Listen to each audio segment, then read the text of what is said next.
I'm considering rotating my crypto position into Tesla and would appreciate your input on timing. Historically, Tesla and Bitcoin have shown similar directional performance year over year, with only two exceptions, 2014 and 2018, when Bitcoin was down and Tesla was up.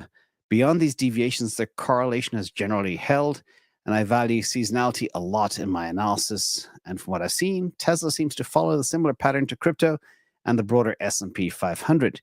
Given this, would it make sense to rotate crypto gains into Tesla towards the end of 2025 if their performance is tied to similar cycles? Should we expect weaknesses in crypto and also affect Tesla? And that said, if Bitcoin cycles continue as they have historically, 2026 could be a down year for crypto. Since Tesla sometimes mirrors Bitcoin's performance, it may not be wise to rotate into Tesla if it's also poised for underperformance in 2026. Perhaps I'm misinterpreting the seasonality here, but I'd appreciate your thoughts.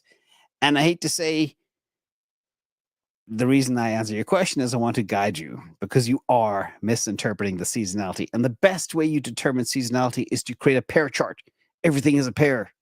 Remember that. I always say that. Everything is a pair. The fruit. Anyhow, this is the chart of Tesla divided by Bitcoin going back to 2019. Okay. Everywhere you see the big green label, rampage, rampage, rampage, rampage, that's where Tesla goes on a rampage. The opposite is when it goes down. That's when Bitcoin goes on a rampage compared to Tesla. Now, there's a couple of interesting things that fall out of this analysis that I did. One, between 2018 to July 2019, or the whole of 2018, sorry, Tesla smoked Bitcoin. And then July 2019 through August 2020, Tesla smoked Bitcoin. April 21st to September 2020, April 2021 to September 2022, Tesla smoked Bitcoin. January 2023 to September 2023, Tesla smoked Bitcoin. And this is the interesting part. Since March 2024 to today, Tesla and Bitcoin have been flat as a pair. Interesting, as a pair. Okay. And I realize humans sometimes believe the media, etc. But remember also that period from when we fell down to that beautiful, glorious buying opportunity, $106 for Tesla shares, that's what's reflected here. Okay.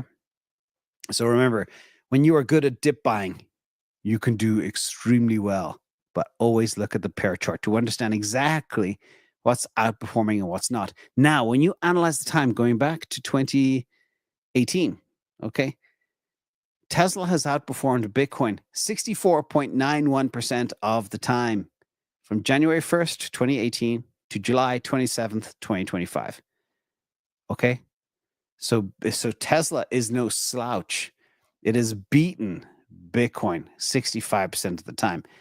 And Bitcoin's done incredibly well. So first of all, no. If anything, they're actually inversely correlated assets, except for that flat period where they are kind of correlated. But even, we're looking at a 5 or 6 year period here. If you zoom in, there was huge volatility. But overall, flat. Again, the little orange part there, basically from, let me see, March 2024 to today, that pair has not moved, which means you could have held either asset and you wouldn't have won or lost any more than holding either Bitcoin or Tesla. Okay? So people look at a point in time and they hear the media, oh, Tesla's bad, Tesla's down. It's like, there's the answer. Pair chart, it's not. Now, what is most important, and I will spend some time on this, and this ties into a subsequent question, because everybody wants to rotate and position into AI because that's what I'm doing. And that was my plan for a long time. I built 5-year plans around my rotations. Critical. But Tesla is on the cusp of a massive growth wave like the world has never seen before. So forget these growth waves. We're going to go into a whole new level. Tesla AI is scaling. FSD is scaling. Robotaxi is scaling. Energy is scaling. Okay. Optimus V3 is incoming. By the way, if you listen to people like Jordi Visser, his penny just dropped over the weekend with pomp. It's like, we need more energy. The US has a lot of energy capacity, but they waste half because they can't store it. That is going to create infinite demand for, guess what? Yes, megapacks. Boom. That's it. Okay. Tesla is at the center of 4 major S curves, all hitting at the same time. Okay. AI, robotics, autonomy, autonomous vehicles, and energy storage. Boom, boom, boom, boom, boom, boom. They're right in the middle. It couldn't be more perfect. All right. And I know people have EDS, so I'm not even going to go there. But anyway, let's move on to the next question, which also is a little bit related, but then we'll get back to more AI and stuff in a minute. And Google too, by the way. I would love to get some clarity on the following. In your recent rule, do as the real rich do, you wrote, and I do all these investment rules are up to, I think, 72, 73, 74, something like that now. But rich people get richer due to hard assets and compound interest. When your money earns money, and then that money earns more, if you say as dividend stocks, which provide compound interest, are trash, and index funds like the S&P 500, which provide compound interest, should be avoided, then where do we invest to properly get the benefit of compound interest? Great question. And I like the way you think. I did a whole video on how important it is. We analyzed the last 100 years of stock performance and how important it is. I always talk about being in the top 1% of assets. The research from this video says, scratch that, be in the top 0.3% of assets, or at the very least in the top 3%.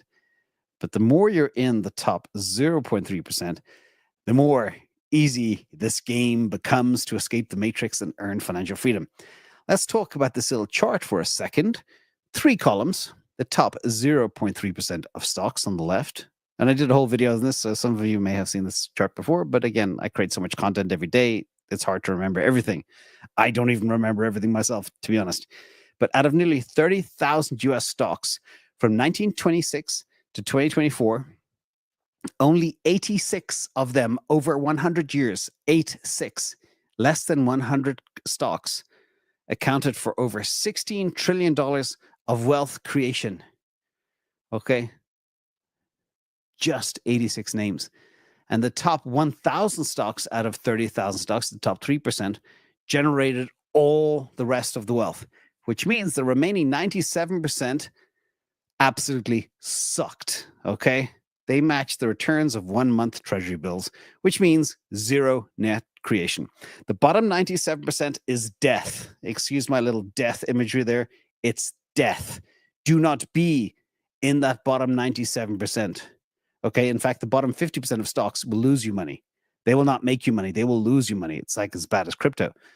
And I always talk about being in the top 99.9% of crypto. Same thing here. Now, top 3%, your average return, massive, but the top 0.3% average return, a lot more. Big average return for the top 86 stocks, $186 billion per stock on average. And there's some crazy outliers in there as well, like the Microsofts and the Nvidias and the Teslas, etc. And the average return for the top 3% is 79.4, and the average return for the bottom 97% is 0. I'll hammer that home again, 0. And how do the top 5 wealthiest people on the planet, how are they all in tech? How do they keep getting wealthier every year? Because, all right, they don't sell their bags. They borrow against their bags, and they are in the best bags. You know, the Jeff Bezoses and the Jensen Huangs and the Elon Musks. In fact, all of his SpaceX and XAI and everything else. He owns, I think, 55% of XAI. But this is the simple way. This is, you know, you can do this in Schwab, you can do this in Robinhood, you can do this in Fidelity, you can do this in JP Morgan. But this is paying with debt. This is how you leverage your investments. They call it an SBLOC, a securities-based line of credit. You can borrow against the value of your investment portfolio without selling any of it. And these are typically in non-retirement accounts with liquid, publicly traded stocks, bonds, ETFs, mutual funds, etc. So you can borrow against it all. But when you have an asset that's going up by 20, 30, 40%, by the way, the top 3% of assets here, the top 3% have an average CAGR since inception of over 20%. Okay.